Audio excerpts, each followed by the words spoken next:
Assalamualaikum warahmatullahi wabarakatuh. Perkenalkan, nama saya Fakhrul Razi dengan NIM 2248201060 dari kelas 6B Farmasi. Baiklah, di sini saya akan menjelaskan materi tentang nutraceutical. Yang pertama, nutraceutical adalah jenis makanan yang memiliki manfaat untuk kesehatan secara medis, termasuk pencegahan dan pengobatan penyakit. Yang kedua, ada nutraceutical di era postgenomik. Terdapat 3 faktor yang akan mempengaruhi kerja nutracetika dalam tubuh. Variabilitas dosis yang dikonsumsi dalam makanan akibat faktor-faktor jenis kelamin, usia, lingkungan, dan lain-lain. Interaksi antara reseptor ligan merupakan landasan utama dalam nutraceutical. Makanan mengandung banyak zat yang dapat mengingat reseptor diantaranya asam eicosapentaenoat yang terkandung dalam minyak ikan, theaflavin yang terkandung dalam teh untuk anti-apoptosis BC12, kurkumin, dan asam ursolat. Selanjutnya ada fitokimia. Fitokimia merupakan bahan kimia kompleks terutama pada buah-buahan dan sayur. Fitokimia dengan khasiat antioksidan berwarna terang karena mengandung kromofor. Sayuran berwarna hijau gelap mengandung klorofil. Fitokimia atau karotenoid.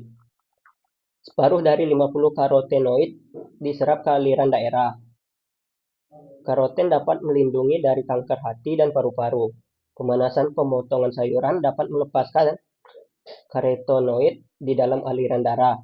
Karotenoid diangkut ke partikel kolesterol kaya lipat.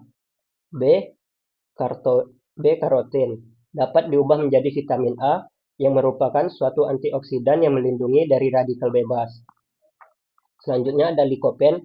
Manusia tidak dapat membuat likopen, jadi harus mengkonsumsi buah-buahan. Likopen memiliki kemampuan mengikat oksigen bebas, mengatur komunikasi gap junction antara sel. Lutein dan zeaktin. Lutein adalah suatu xanthofil dari 1 dari 600 karotenoid di dalam sayur berdaun hijau sebagai nutrisi mata.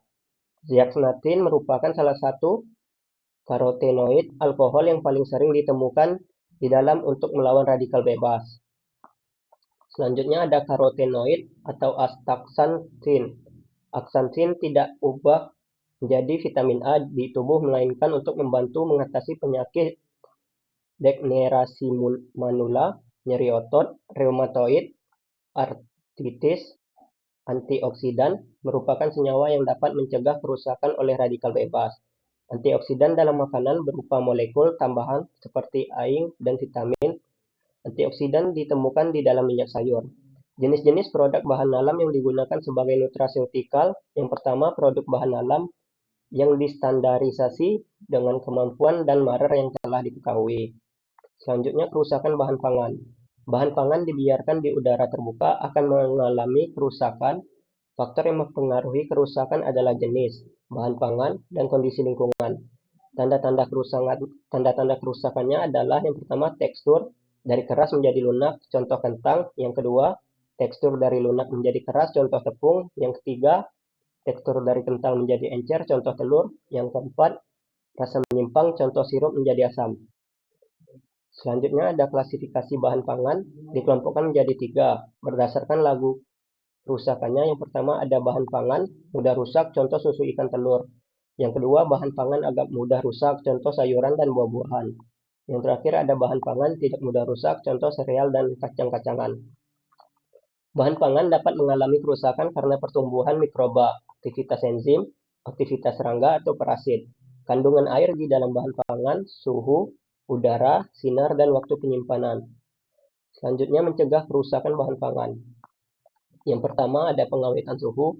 Penggunaan suhu tinggi merupakan metode pengawetan makanan yang efektif untuk mencegah kerusakan karena dapat membunuh mikroorganisme patogen dan menginaktifkan enzim yang menyebabkan kerusakan. Beberapa metode pengawetan dengan suhu tinggi meliputi pasteurisasi, penggalengan atau canning, dan blancir atau bleaching. Selanjutnya ada mencegah kerusakan bahan pangan. Yang kedua ada pengawetan. Pengawet kimia digunakan untuk mencegah kerusakan bahan pangan dengan menghambat pertumbuhan mikroorganisme seperti bakteri dan jamur, serta mencegah oksidasi. Beberapa contoh pengawetan kimia yang umum digunakan antara lain asam benzoat, asam sitrat, dan nitrit. Yang ketiga ada pengeringan. Pengeringan adalah metode pengawetan bahan pangan yang efektif untuk mencegah kerusakan dengan cara mengurangi kadar air. Dengan mengurangi kadar air, pertumbuhan mikroorganisme seperti bakteri, jamur, dan ragi akan terhambat, sehingga bahan pangan menjadi lebih tahan lama.